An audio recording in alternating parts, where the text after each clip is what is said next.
আসসালামু আলাইকুম। শুনছেন সংবাদ শিরোনাম। ব্রাহ্মণবাড়িয়া অবৈধ গ্যাস সংযোগ বিচ্ছিন্ন। এখন শুনবেন বিস্তারিত।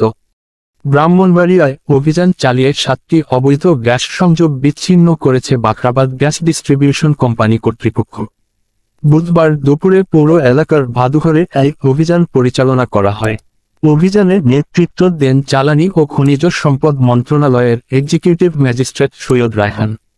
এ সময় তার সঙ্গে ছিলেন বাখরাবাদ গ্যাস ডিস্ট্রিবিউশন কোম্পানির ব্রাহ্মণবাড়িয়া আঞ্চলিক কার্যালয়ের উপমহাব্যবস্থাপক প্রকৌশলী মোহাম্মদ শাহ আলম।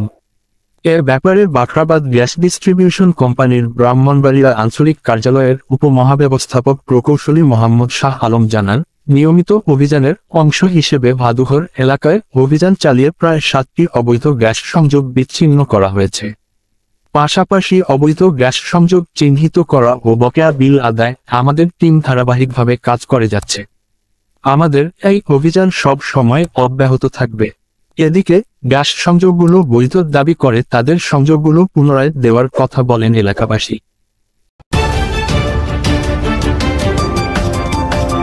ব্রাহ্মণবাড়িয়া 24.নিউজ।